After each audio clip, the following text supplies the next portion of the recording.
Everyone, welcome back to our channel let's learn from home. हम लोग discuss कर रहे थे आपकी ज्योग्राफी बुक का chapter number 3 mineral and power resources.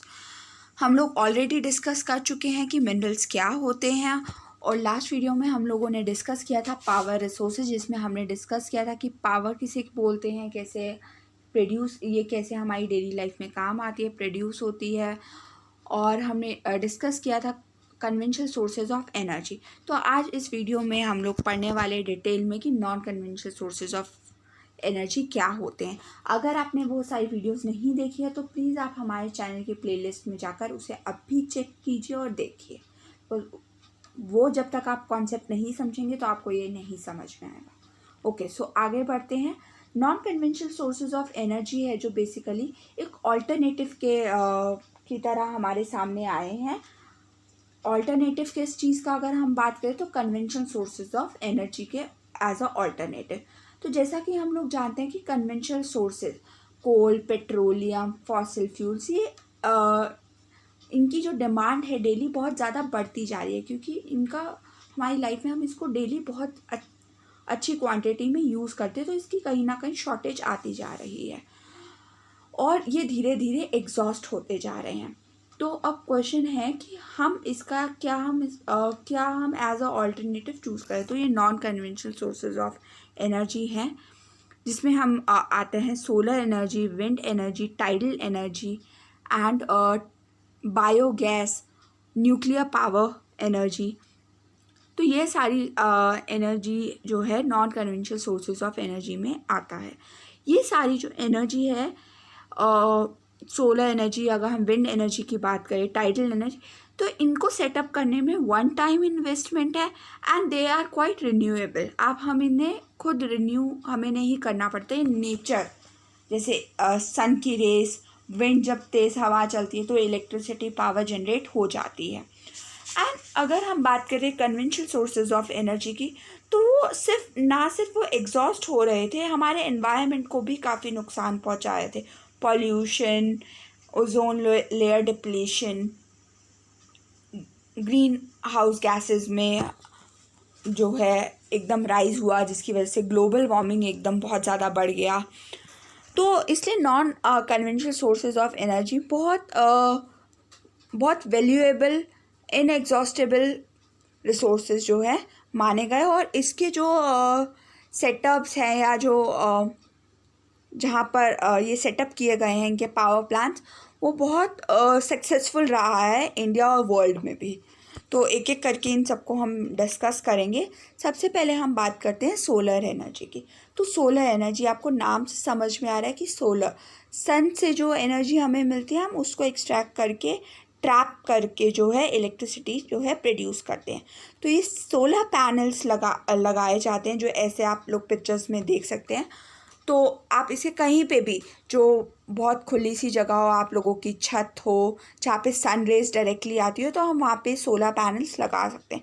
हाँ, इसको लगाने का वन टाइम कॉस्ट बहुत ज़्यादा है, बट उसके बाद हमें कुछ नहीं करना होता है, खुद ही हीट को एब्जॉर्ब करते हैं। उसके बाद इसके साथ जो है हम जनरेटर लगाते हैं, जिसकी वजह से जो वो हीट एब्जॉर्ब करते हैं पैनल्स, हम जिसकी वजह से फिर बाद में इलेक्ट्रिसिटी जो है प्रोड्यूस कर पाते हैं।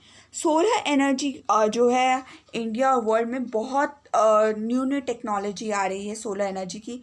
जैसे कि हम इसे सोलर हीटर्स में यूज़ करते हैं, सोलर कुकर्स में यूज़ करते हैं, सोलर ड्रायर्स। और इसके साथ साथ अगर हम लोग डेली ट्रैवल करते हैं बाय रोड, तो हम देखते हैं कि ट्रैफिक सिग्नल्स, तो वो जो सिग्नल्स हैं रेड, येलो, ग्रीन लाइट, वो अपने आप कैसे काम करती है। तो हाँ, उसके अंदर ये सोलर पैनल्स जो होते हैं लगे होते हैं, एंड वो जब सनलाइट होती है तो वो चार्ज हो जाते हैं। और रात के समय या जब बारिश या बहुत ज़्यादा विंड चलती है, जब सनलाइट इतनी नहीं होती है, तो वो उस एनर्जी को यूज़ करके वो ट्रैफिक सिग्नल्स जो हैं काम करते हैं।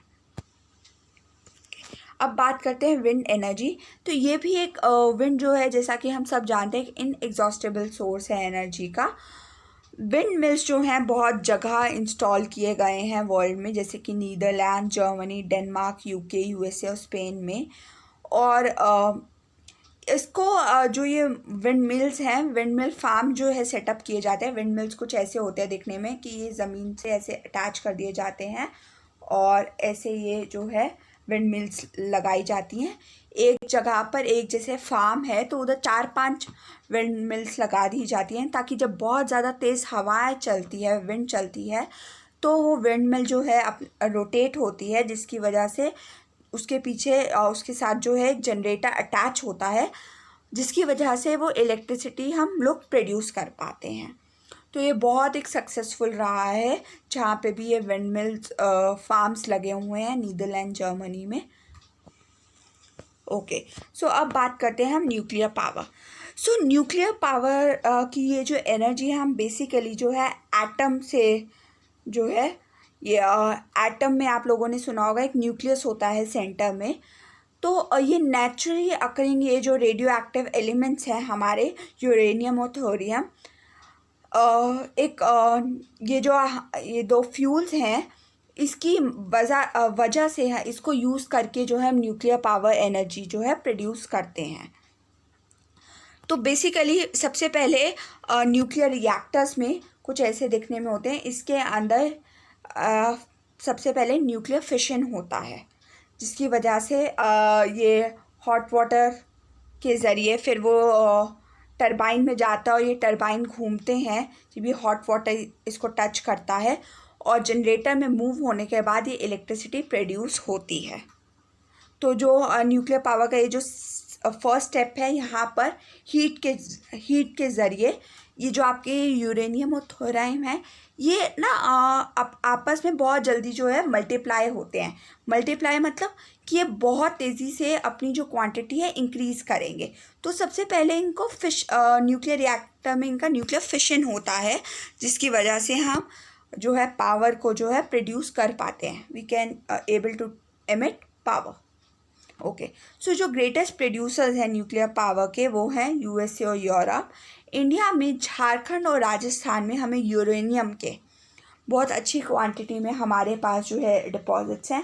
और अगर हम बात करें केरला में, तो केरला में थोरियम बहुत अच्छी क्वांटिटी में है हमारे पास। ओके, सो अब न्यूक्लियर पावर स्टेशंस, जहाँ पे ये न्यूक्लियर पावर एनर्जी जो है प्रोड्यूस करी जाती है पूरी की पूरी, तो वो है तारापुर इन महाराष्ट्र।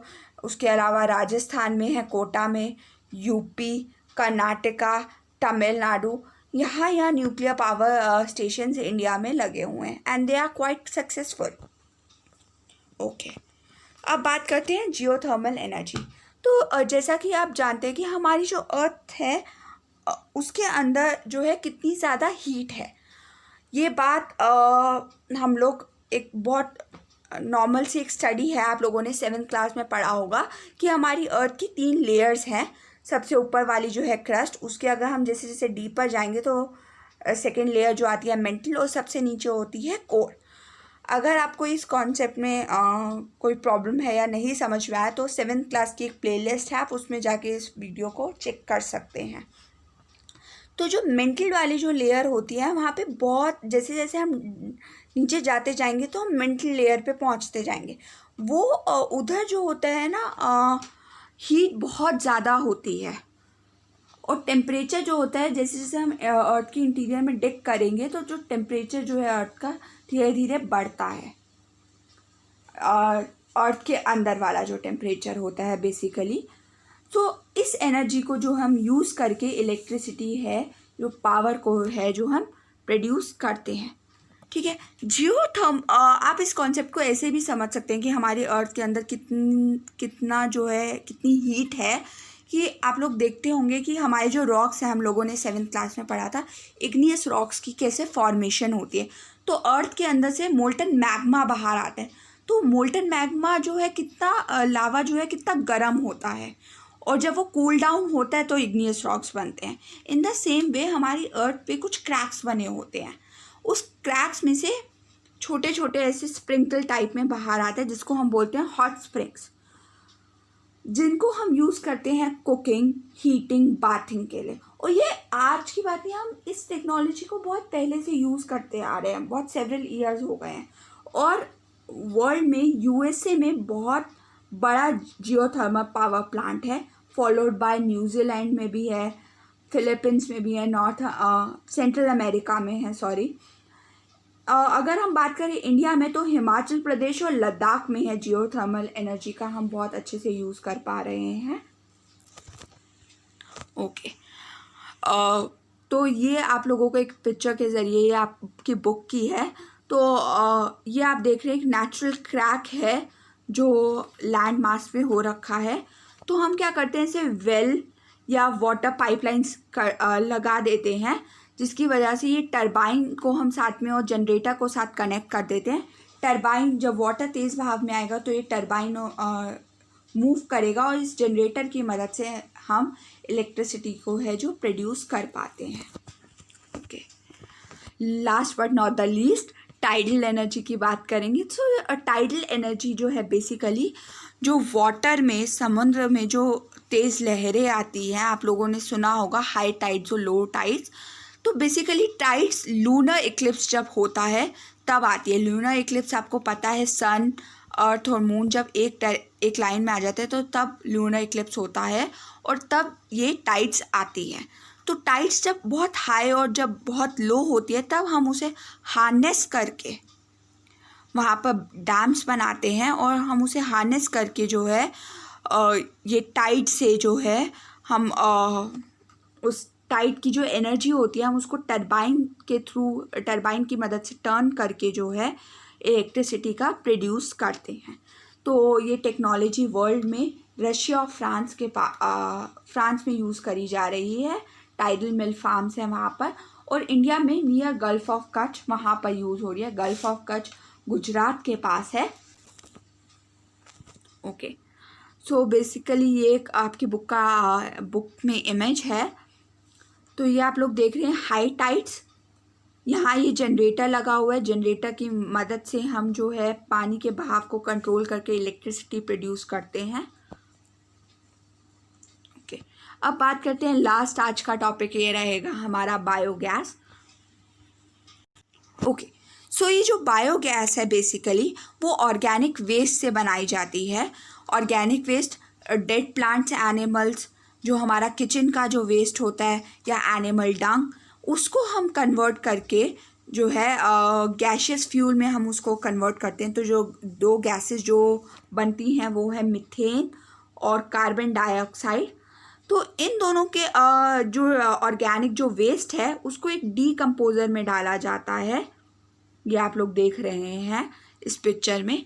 तो इस बायोगैस डाइजेस्टर्स में जो है जब हम जब भी कोई गंदी चीज़ डालते हैं या जो वेस्ट होता है उसके ऊपर मक्खी, मच्छर, बैक्टीरिया जो है पैदा होते हैं। उस बैक्टीरिया की वजह से ये बायोगैस जो है बनती है, मीथेन और कार्बन डाइऑक्साइड। और ये जो बायोगैस है वो बहुत एक एक्सीलेंट फ्यूल जो है आज हम प्रेजेंट टाइम में यूज़ करते हैं कुकिंग में। प्लस ऑर्गेनिक मैन्योर इसका बहुत अच्छा हाई अमाउंट में प्रोड्यूस किया जाता है हर साल, जो कि हम यूज़ करते हैं। ओके, आई होप आप लोगों को ये concept non conventional sources of energy का समझ में आया होगा। अगर कुछ डाउट हो या कोई और मन में कोई डाउट आ रहा हो आफ्टर रीडिंग योर चैप्टर, इस वीडियो को समझने के बाद, तो आप लोग हमारे टेलीग्राम चैनल पे हमें कभी भी मैसेज करके पूछ सकते हैं। नीचे कमेंट सेक्शन में आप अपने डाउट्स डाल सकते हैं। अगर आपने चैनल को सब्सक्राइब नहीं किया है तो प्लीज़ चैनल को सब्सक्राइब कर दीजिए और वीडियो को लाइक ज़रूर करिएगा और अपने फ्रेंड्स के साथ शेयर ज़रूर कीजिएगा। Thank you so much.